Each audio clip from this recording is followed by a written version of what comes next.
It's 12 o'clock in Frisco, Texas, and it's time for Smoker Broker Radio with Robert Mesh, a.k.a. the Smoker Broker. Robert is the owner of Small World Realty and has employed hundreds of real estate agents in his 17-year career. He has instructed and mentored over 10,000 real estate agents at the highly acclaimed Champions School of Real Estate and is considered an expert in Texas residential realty. Robert is also an advocate of true entrepreneurial spirit and has helped many to transition from corporate America into the world of self-employment. And now live from the studio to your world, the Smoker Broker. Hey, welcome to Smoker Broker. I'm Robert Mesh, and I'm the guy they call the Smoker Broker. Happy Thursday. Hope everything's going well. Getting all tied up with elections. I think we're in the early voting ends, tomorrow or something like that. Probably one of the first times in many decades where we've seen so much talked about with voting and that you need to go out and do your duty and vote and all that type of stuff, because it is probably one of the most contentious elections right now that we've seen. There's an election? There's an election. Yes, there is. Oh, You should vote. You should vote, because you should be able to say who is going to be in office, because you are the one who's going to decide it. That's true and not true to some extent. But they have a lot of people talking about it. I will admit, it's the first time in a long time that I've seen that many people do early voting. Honestly, I don't think there's I would literally say over 75% of the friends that I have already done some type of early voting. Everybody except me, I haven't done it yet, but I think we're going to try to go tomorrow. You know, it's also a time where it's the first time in my life where you always hear these things about the elections, and that after the elections, you know, the stock market does this, the stock market does that. You know, obviously there's a lot of discussion with COVID that, you know, the COVID conversation goes away once the election is done, which that's not true. It might certainly decrease, but it's not going away. But it's the first time in my life, especially in my adult life, where, you know, when you're looking at voting, that you suspect that there might be some truth to, is the stuff that we're hearing right now, is it legitimately true or not? Are the stats right? Are the polling stats right? Are there that many resurgences in cases? You know, and I mean nothing politically by this. I mean this solely as just a mere observation. Whether it's true or not, I don't know. But I find it ironic that this last week, there's this massive surge in COVID cases. Like there's a resurgence this week, not in the past couple months or so, not in the summer, but this week. There's this massive surge. Hospitals are inundated. Now, I'm not saying whether it's true. I'm not saying it's not true. I just find it interesting that topic is this week. Well, flu cases are down 98%, so that's good. What's that? Flu cases are down 98%. Flu cases are down, yeah. Nobody wants to talk about the flu kills like 45 million people a year, you know, but good news is it's down. And I will say this, and this is my personal opinion, because I try to stay out of all the COVID battles, and there's so much conversation and contradiction amongst it. But one thing I do believe to be true, COVID is a concern. It is a new segment of health issues and death. But there is no one on the face of this planet that can argue with me that if you sit there and talk about COVID till you're blue in the face, and all you do is talk about COVID and how horrible it is and all the issues you have, then why is it that you don't talk about heart attacks? Why is it that you don't talk about cancer? Because whether you know it or not, there were about 10 times more deaths yesterday and doing right now in those areas than there was in COVID. I don't see them closing McDonald's down. You know, if you're that concerned about the weight issues in this country and heart attacks and heart disease, then why isn't McDonald's closed down? You know, why is Burger King still operating? Yet everybody wants to talk about how worried they are about COVID. And I'm not demeaning COVID. There is definitely a concern with it. We've had people that are affected by it, but this stuff about I'll agree with you to a certain extent, but I think like when it comes to heart disease, cancer, I think we have a lot more awareness about it. I think this is new. We don't have enough information, but it's not self-inflicted. Cancer's not self-inflicted. Neither is heart disease. I mean, heart disease, yes, but it's over a period of time. You know, someone's not going to sneeze on you and you'll get heart disease. Yeah, that's a good point. I like that too. And I think that should be exemplified in the fact that is it being discussed because it's something new and we know about the other ones all the time? And we don't have enough information. And I think that's where the concern and the fear is arising in people, is the lack of information. And I won't, like you said, we're not going to get political in this conversation, but I think everyone on all sides of the spectrum will agree that the way the data is being collected, there isn't one cohesive standard that's happening. And so that's why we're having all these issues with, people not trusting the data. It's the unknown. We really still don't know. It comes down to the unknown. And I feel like once you have a cohesive plan, everyone is on the same track. Like everyone agrees that, this is what's happening. This is how we're going to collect the data. This is how we're going to track this. And once hopefully a vaccine or guaranteed medications or therapies are available, I think people will calm down and will feel more comfortable. I do find it interesting, and this is opinionated as well. And I guess some people could say this is political. It's not, because it's just my opinion. I am very shocked by the fact that there are some people, might be one of you two. I love y'all, and I don't, y'all's opinions are just as important to me. But there are some people who are voting specifically, their vote is going to be COVID related. And I'm like, I don't know about that. I just don't know how you can single issue voters since the dawn of time. Yeah, there's so many issues out there. And I mean, is COVID really do you think anybody does differently? I mean, sure, everybody does differently, but COVID's here. It's here regardless, no matter who is there. Whether it's fixed or whether the procedures are right or wrong, that's all for discussion. You can say it's been handled bad. You can say it could be handled better. You can say the next person might come in, might do it better. They might do it worse. It's still there. And to make your vote on that, I don't know. There's just so many problems. But Robert, there are single issue voters, like I said, since the dawn of time, right? Because it's that one thing that's makes them triggered enough or upset enough or has affected their life enough, whether it be healthcare, whether it be LGBTQ rights, whether it be taxes, whatever it is. If it's something that has impacted your life, there have been single issue voters. I agree that this is the case, but this isn't. I don't think it's new to this election cycle. Yeah, and I hope it doesn't. I hope the election is based off of the country as a whole and where we're going and what we're doing, and it's everything that's factored in. And I think that's where I was going with that. I was just going to do an ice bucket challenge to bring awareness to COVID. Yeah. Nobody's heard of it. That's the only way we can get any type of unison on anything is if we do a challenge on something on Facebook. There's no need to do an ice bucket challenge. Just stand outside for 16 seconds. It is awful. I hope that all the we have many problems that affect this country, and I hope that everything is looked at if you're going to vote. That's my opinion. I guess my steps was I just hope it's everything that's looked at.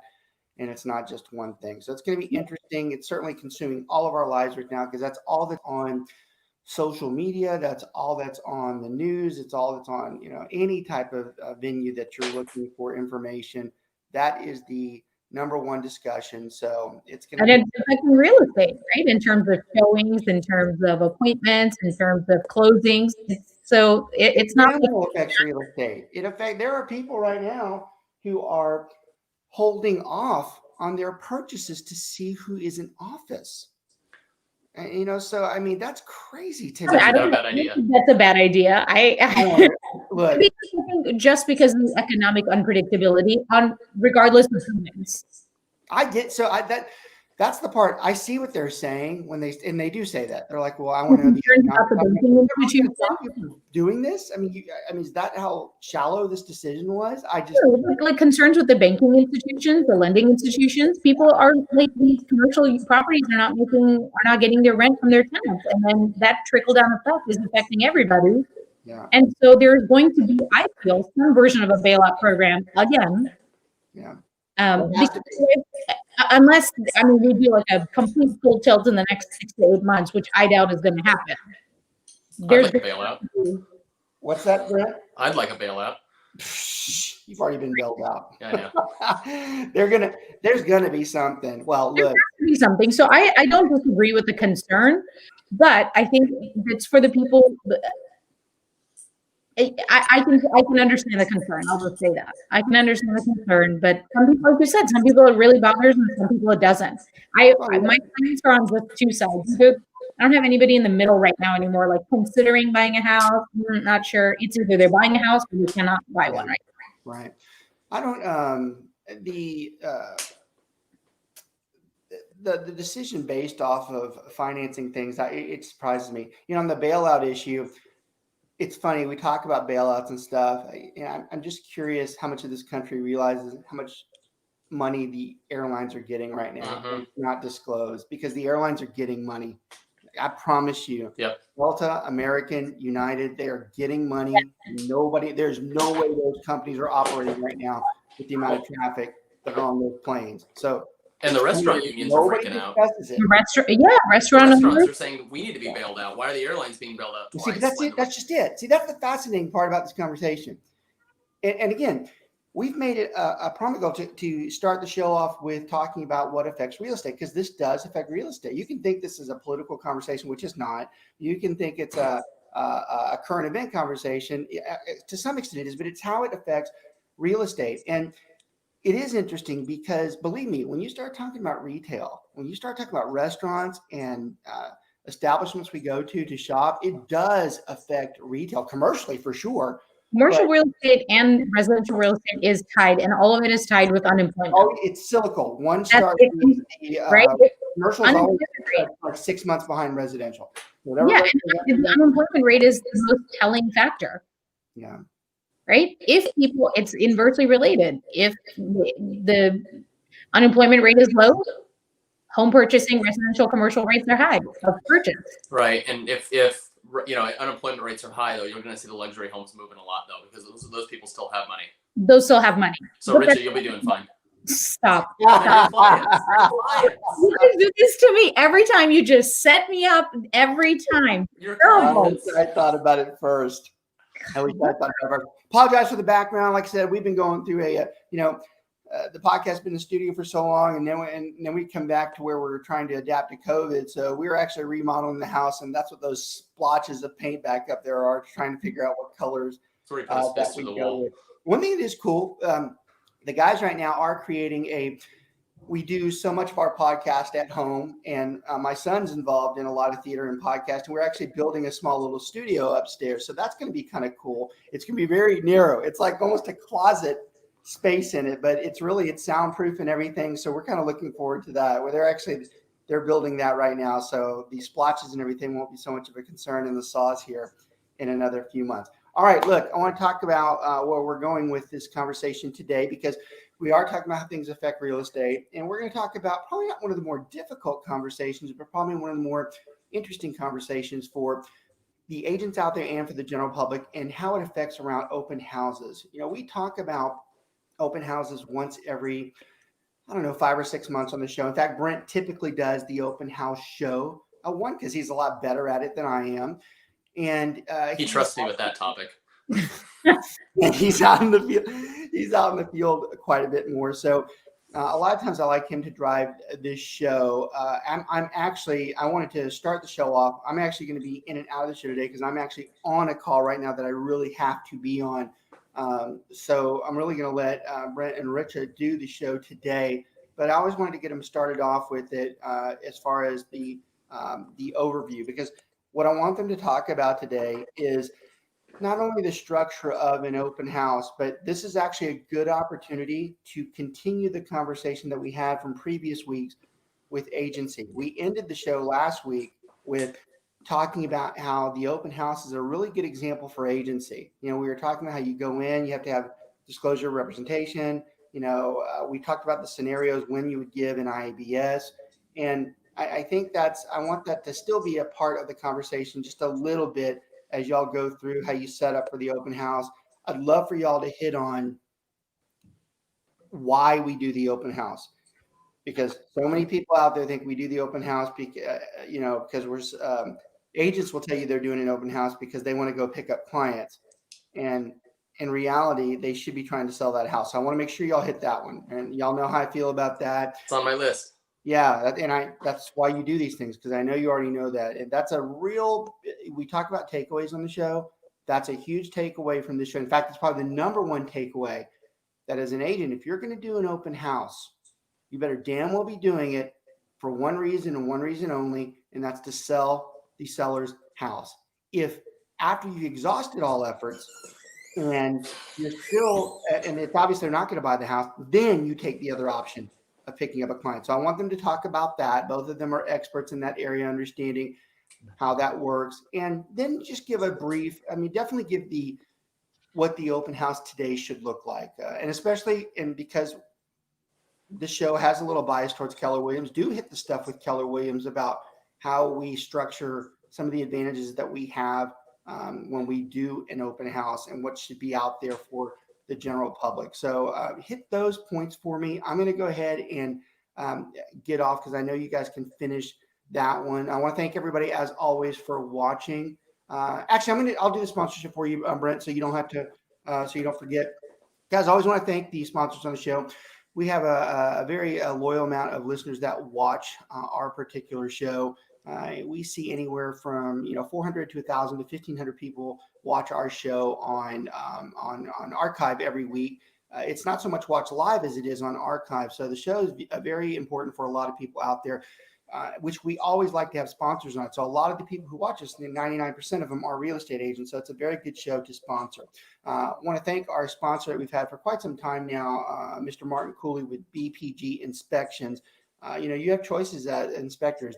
We always tell our clients that there's at least 3 out there that they should look at, but we do definitely nudge Martin. We're definitely going to say that, look, he's been with us for a long time. He's very favorable, very positive guy, personal friend of most of us that go out there just because of the way he is. He's very intelligent, very competent. We've never had one issue in all the years we've used him. So we find him to be a very good business partner, and I always want to thank him. His information, can we run the banner where his numbers? I can't see it on the screen there, Mark. And if you can't, he's getting it for me. There you go. Martin's number's down there. You can reach him at 817-401-3240. Again, 817-401-3240. And Brent, just a little after 12, anywhere between 12:50 and 1 o'clock is where we try to shut the show off. So that would be fine. You don't have to be exact anymore because we run the thing through archives anyways. Okay. Y'all, thank you for watching. Brent and Rich are going to take y'all home with open houses. I'll see you guys next week. Bye. All right. So, Richa, I don't know if you want to. I'm just going to ask if you want to kind of briefly give an overview of the agency issue that you were having this past week, because our past 2 shows were about agency, and you've got an interesting one. It's a good problem to have, but do you feel comfortable? Sure. Yeah. So this past last couple of weeks, actually last month or so, I've been working with 2 separate clients who happen to be looking in the same part of town. And we ended up having a situation where both clients liked one house and needed to make an offer or wanted to make an offer. So it does become a little bit of a situation. But what we do is we, like Brent said with agency, my goal is to represent that specific buyer and give them all of I have all the fiduciary responsibilities for that buyer. So what I did, I thought was the best thing to do is I let both clients know, look, I'm representing both of you guys, just 1 in a million chance that both of you happen to like the same home. They know each other too, right? And they know each other. That's the other thing. Maybe if they didn't know each other, this disclosure wouldn't have been as emotional maybe for the client. But both of the clients knew each other because all of us have a friend in common. And that's actually how these guys became my client. And so what we ended up doing is I gave both the option, look, like this is what is the situation. I'm representing both of you guys. I cannot disclose any information about the offers that you guys are going to make individually. If you're comfortable with me being the agent representing both of you, I'm happy to do that. Otherwise, I'm happy to give you off to one of our other coworkers in the firm. And both decided no, they were okay with it and they were happy with it and they decided to move forward. But it does become a very fine balance, like you said, in agency, that my goal, I can only relay to each buyer factual information that I know from the seller that they have disclosed, or from the listing agent about the home, and how I advise both of them on, okay, there were other multiple offers in addition to these 2. So, advising them on what's considered the highest and best offer, what are ways that you can make your offer stand out. And these are all conversations we have with every one of our clients. But in this situation, it was a little bit more nuanced. Yeah. Well, and I mean, the thing is too, you've got the only 2 clients in the area that are looking for $30+ million homes. So I wish I lived in that kind of neighborhood. I don't even know where that is. I don't live in Highland Park. For anyone that must be concerned or worried, that's not the case. They did happen to, but I won't disagree. They both did. They were luxury clients. Oh, were they? I was just messing with you. They were both luxury clients, and they were looking at $1 million+ properties. So it does become. That's where the agency becomes really important. That's where it becomes extremely important, because you are working with high net worth individuals. And so there's a lot more of a fine balance required. You have to make sure all their ducks in a row, and they usually are. Right? And did one of them win the contract? They did. All right. One did. And it was, I definitely think it was an emotional letdown for the other, but I advise them both exactly the same. Yep. That's good. And it becomes tricky. It really does. And as with any buyer, when they don't get the house they've made an offer on, it's a little bit of a letdown, but. Well, you could see how if you weren't as trained as well as you are, it would be easy to screw that up. It could become really difficult. It could be really difficult. And that's where the agency conversation ties back into open houses as well. Yep.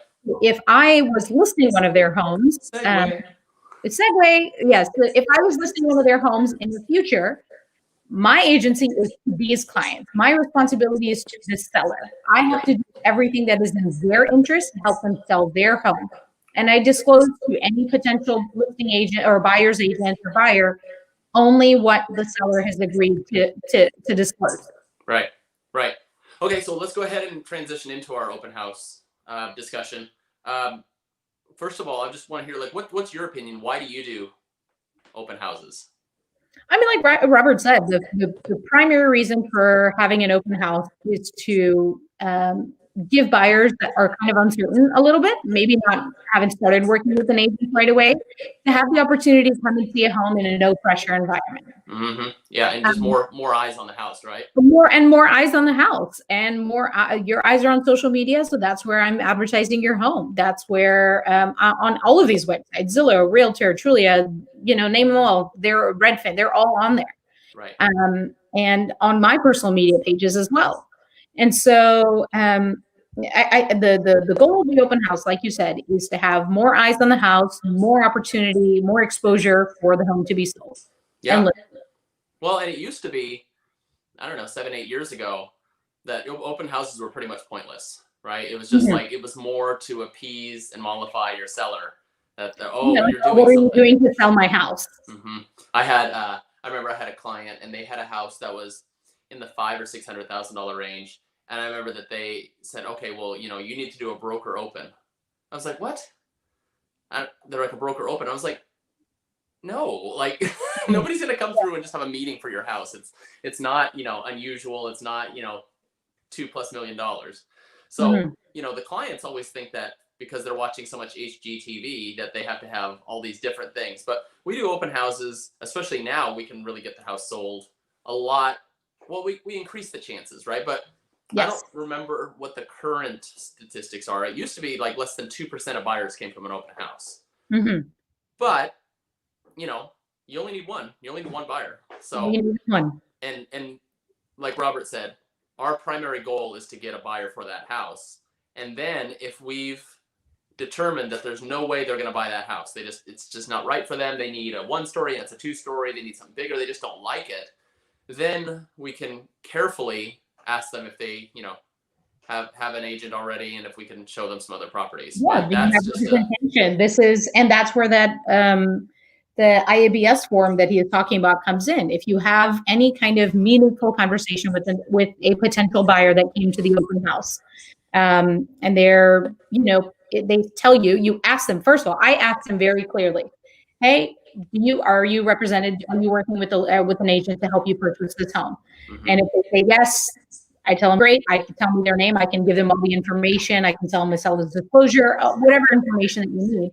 And if they say no, I tell them, look, my primary responsibility for this transaction is to represent the seller. Mm-hmm. You said if the house doesn't work for you, I'm happy to help you sell their home, and these are my responsibilities. And that's where I keep a copy of the form, the IABS Mm-hmm. information about brokerage services with me. Right. I keep like a laminated copy, and then I keep paper copies for them to take as well, so that they know. And again, that's people have a meaningful conversation about, okay, these are the other homes in the neighborhood. I've helped clients look in Capella as well, if you're interested, with this and whatever it is. And then you get that information, letting them know, basically it's a document that outlines my responsibilities representing you as a buyer. Right. Well, two things. I try to never have meaningful conversations with anyone. That's separate. And the second thing is, I found that a lot of times buyers will lie when they come in that they have an agent. And the reason is they just don't want to be bothered, right? Sure. You know, do you have an agent? And a lot of times they say yes. And we don't necessarily do it in our group, but there are scripts where you go, oh, great, who's your agent? Maybe I know them. And if they can't come up with a name within 10 seconds, then they don't have one. We're usually, what are they going to do with that information? Right. Okay, you don't have one. Fine. No. Yeah. So, and the thing is too, if they have a rapport with you and they like you and they don't have an agent, you'll probably get it.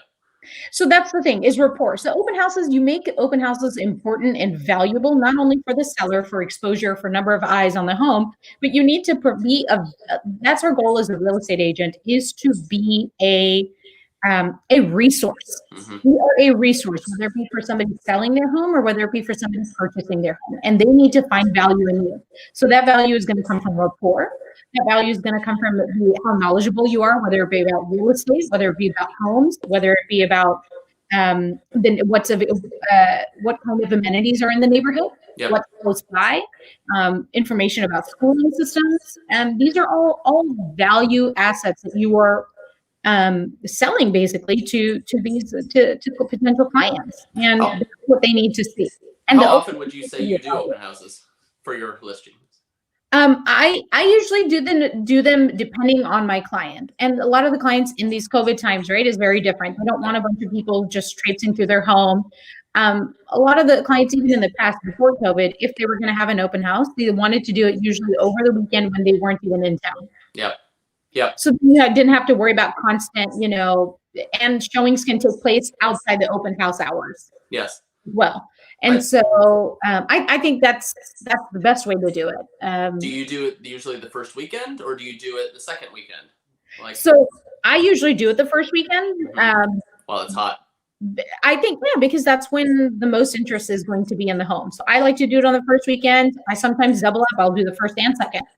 Mm-hmm. Yeah. Depends. It depends too, right? How comfortable the seller is and what they want. I had a seller that I was good friends with, and when you're selling a home for somebody that you're friends with, mm-hmm. it puts more pressure on you, right? So I'm like, I'm gonna do open houses every weekend, and we're just gonna get this thing sold. And they finally were like, can we stop scheduling so many open houses? We're good. It's like, okay, fine. We're good. We trust you. You're doing your job otherwise. Right. So when you do your open houses, mm-hmm. how often do you end up getting a buyer for the seller? Say in the last 5 open houses that I've had for 5 different listings, maybe once or twice. Really? Actually, that's pretty good. Maybe once. Twice they ended up becoming a client, but then didn't end up purchasing the home. One time I had one and that's over the span of the last 5 or 6 listings. That's not bad though. That's not bad. It's not bad, but that I think that was a fluke. Right. Well, and it just depends too on what's going on, right? And I don't have that on my notes, but I just thought about it. When you're scheduling an open house, especially in Texas, if you're doing something on, a Saturday or a Sunday, you better check that football schedule, because if it's on during college or if it's on during the Cowboy game, especially, no one's coming through your house during the Cowboy game. A poor weather. That affects it. If it's raining, cold, wet, nobody's going to be there. Which is unpredictable. Weathermen can't figure out what temperature it's going to be, but ideal situation, right? A beautiful, nice, bright, sunny day, because natural lighting in the house is key. People will, if it looks dark and gloomy, they can't see the home.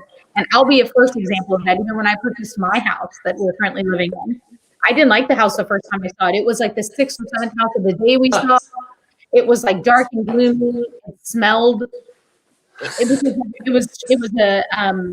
The home hadn't been occupied in a long time, and I was like, oh my God, this just smells like an old geriatric home. Like, I don't want to live in this house. It's dark, gloomy. It just felt dirty, and I'm like, oh, I can't live. And we didn't. And it was me and my father-in-law, my husband, and my brother-in-law. We all four went and looked at the house, and except for my husband, everyone hated it. Wow.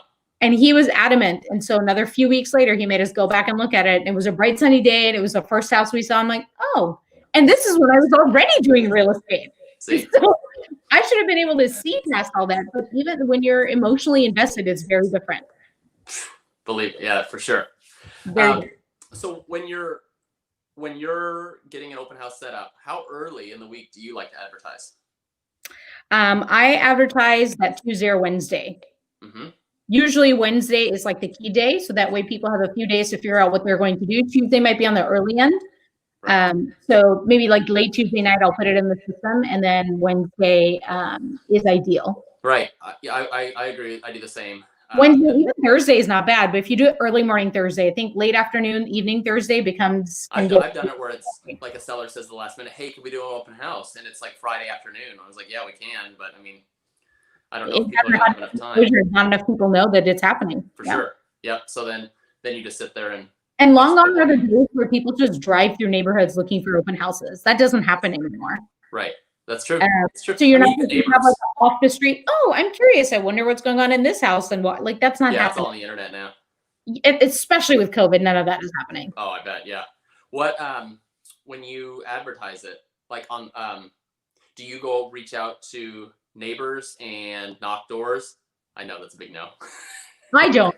Yeah, I was gonna say I don't either, but it's actually a good technique. It's valuable. So I will introduce myself to the neighbors on either side and the one across the street, just so they know that, hey, you'll see a little bit more traffic coming through. FYI, they're having an open house, and usually they can tell, right, because you have the sign on and either your friends or know each other. But I think I do that as a general form of courtesy. Now, I'm not knocking like 15 doors. I don't do any of that. Yeah, a lot of agents do. A lot of agents do, and I think it's worthwhile. I think it helps. I think it works. And again, you are providing yourself as a resource, as a service. So I think it's great. I haven't done it in the past, but I think it's great. Do you have custom signs that you use for like directional signs, or you just do the cheapo ones like me? Yeah, again, depends on the price point of the house. I use the cheapo signs. But it works. The sign is the sign. It works. You see them. They work. That's what you need to see. And I think the signs are honestly just for people like, I don't know who's looking at signs anymore realistically, but just to give,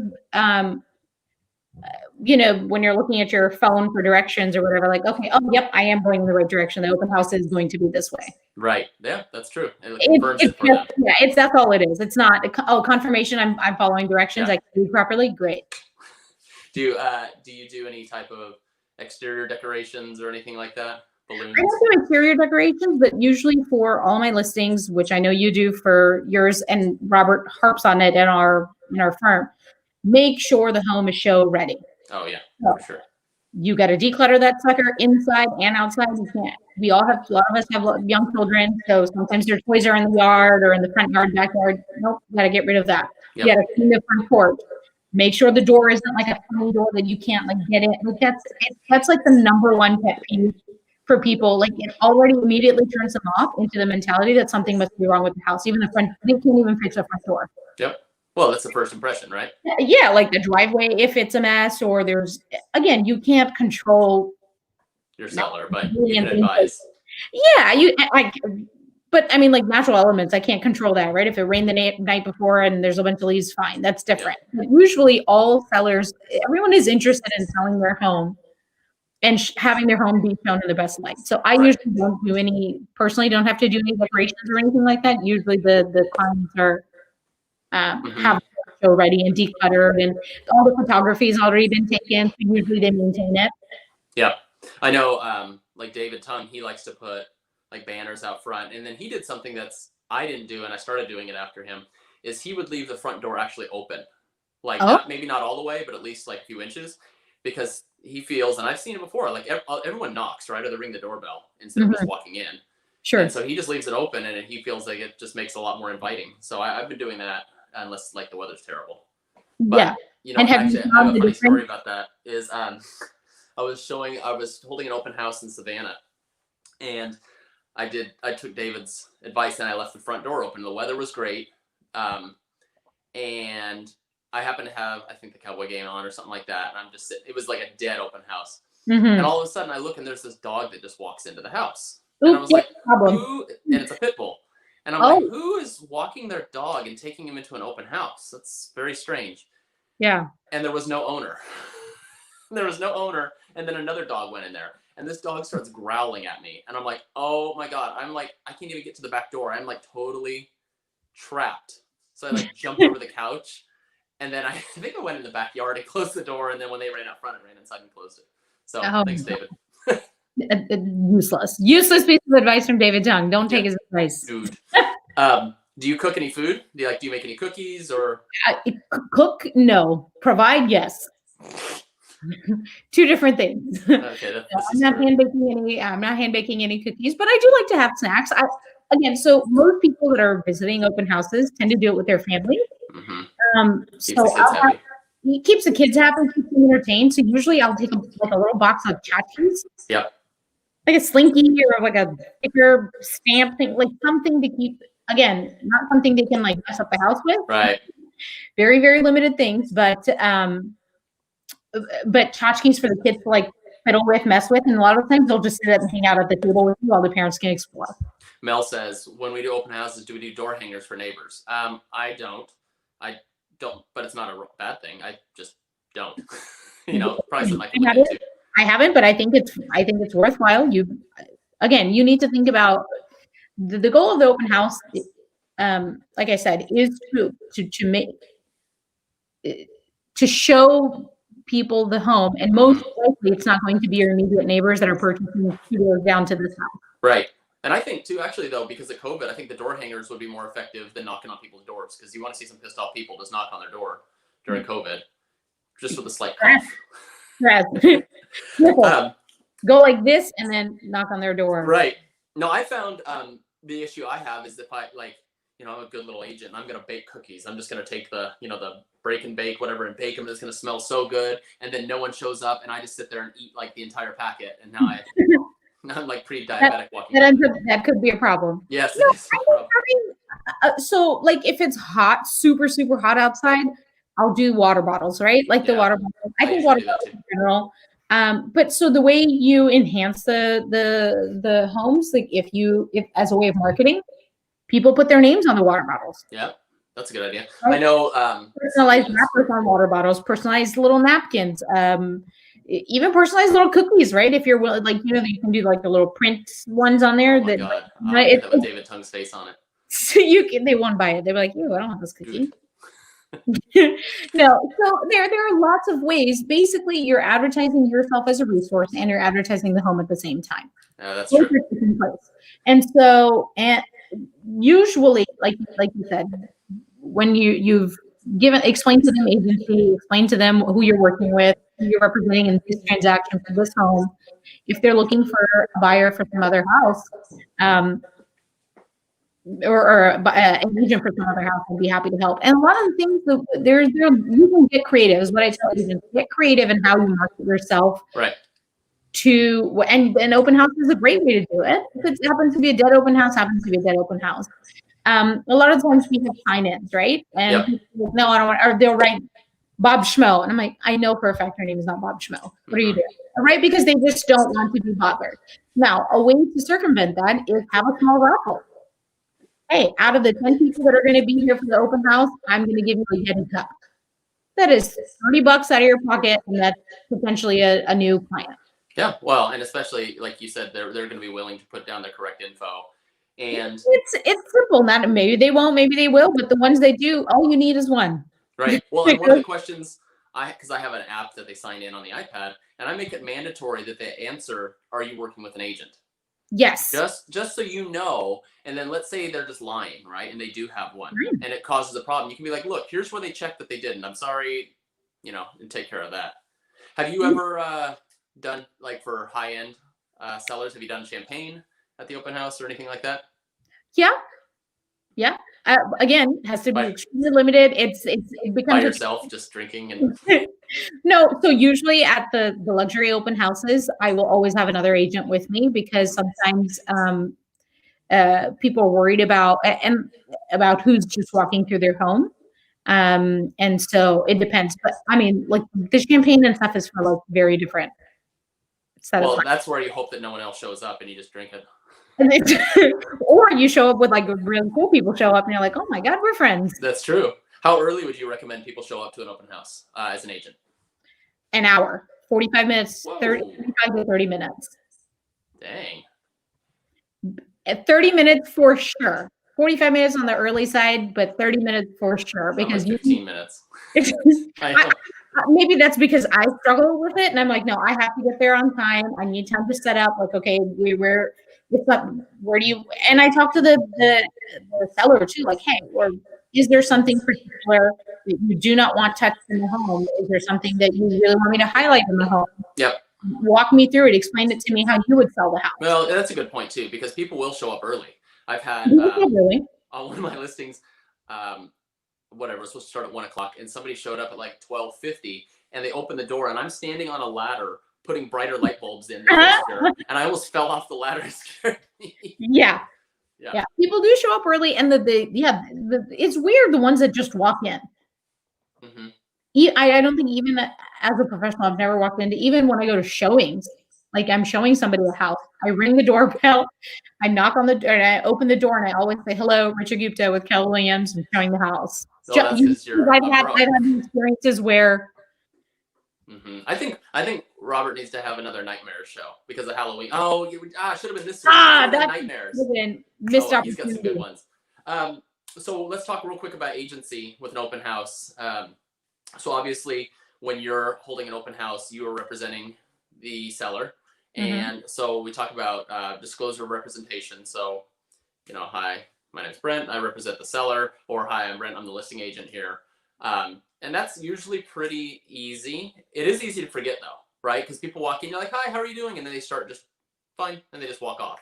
So you start rehearse that script. Yes. Yeah, get that down. And then, like you were saying, once the conversation turns meaningful, then you need to make sure you present the IABS. And there's an art to giving it to them, right? Because they do not have to sign it. They don't have to sign it right away. No, right? you. And I just tell them that, and I've said this before. I'm like, hey, just so you know, because we're talking about real estate and getting a little bit more involved, I am required by the state of Texas to provide you with this disclosure. Look it over. You can throw it in the trash if you want, but I have to at least have provided it with you or to you. And they usually go, oh, okay, great, thanks, and they just put it behind their other MLS sheet they just already picked, and then you're free, right? You're free and clear. Well, that's the goal. I mean, hopefully, right, if they're wanting to engage in a meaningful conversation, then you can go further down that rabbit hole and explain to them what's happening. But if our job is to let you know from the get-go that these are my, like you said, talk about agency, who I represent, and then let them know that these are the services or these are my obligations to you. Right. If I happen to represent you as a buyer. I'm curious to see, how do you handle the open house when, like, the actual showing? Like, do you walk with them and give them a tour? Do you let them go? What do you do? At the open house or at the showing? At the open house. At the open, again, at the request of the seller. If they would like me to walk around with them and show them the house, so usually I show them key features of the home. This is why I go like, hey, the house, or I'll give them a quick rundown. The house has 5 bedrooms, 3 upstairs, 2 downstairs, or it has a 3rd bedroom downstairs. The highlights that somebody would be looking for in a home: heated pool, elevator. No, saltwater pool, features that would be important to people, right? Appliances, new roof, kind of highlight like the main top 5, 6 things that really are concerned about purchase a home. And I usually let them walk around, unless the seller specifically asked me to walk with them. And then in that case, I almost always take a second agent with me so they can, if there's another time, a lot of people come in. Right, that's smart. I would think too. I do very similar to you, and I just say, hey, I've just feel free to take a look around. Let me just point out a couple of things and then I'll leave you alone, because nobody, and I say it, I address the elephant in the room. I go, no one wants to have some stranger agent following you around. So I'll be here if you have any questions. Yeah. You know? And the ones, every once in a while I have a seller that gets really concerned about safety of their items and things like that. I'm like, you shouldn't have any valuables out or unlocked anywhere. Yeah, well, that's what I was going to say, because Same kids thing run with off. firearms. Kids, you cannot, and kids, it happens all the time. I went to an open house one time and I was with a showing one time, regular showing one time. I had some clients and they had a little girl. They had a 4 or 5 year old son and like a 2-year-old little girl. She just happened to find the one drawer in the kitchen that had stickers and was just 2 seconds from putting a sticker on the countertop. I was like, ugh. At least it was that. At least it was just stickers and not some paint or something. But I mean, and this was like Carrera marble. It was like, oh God. I had one of my clients, she texted me after a showing and she goes, they broke my cello. I was like, what? She goes, yep. It was just sitting out and displayed and like they broke the strings on it. I'm like, oh my God. Yeah. Super awkward. That's so rough. Yeah, no, I probably get annoyed by how many times I say it. Like, lock up all of your firearms. Prescriptions, everything. See, and you cannot have any. And people go in closets. They want to see. So a lot of the times the drawer systems, right? They want to make sure is it soft close, especially in the ones that have updated their bathrooms or their closets or things like that. And so people will open it. Usually they're not going to open every drawer and look. Nobody's looking inside the drawer, but they're going to see the functionality of it. I want to say I held an open house for you. One time it had a pool and then it had the back stairs and went upstairs and it was like a loft, like a separate bedroom. So I remember one guy just came in there by himself and he was all like sweaty. He's like, oh, I was just running. I was like, okay. And then he was upstairs for a long time, right? Not in the bathroom or anything. And so I'm just kind of like up the stairs and kind of poking my head around like, hey, are you doing okay? Oh yeah, I'm fine. And then he kind of like walked out. So, you know, it's weird because you want to give him privacy, but you also need to make sure that you're protecting the seller's house. So that's you do. And and that's why a lot of homeowners have cameras everywhere where they'll put them up specifically for this reason, because it cannot follow every person into every room. And if somebody's trying to be a thief, they're going to be a thief, right? They're not, what am I going to chase them down and tackle them? That's not happening.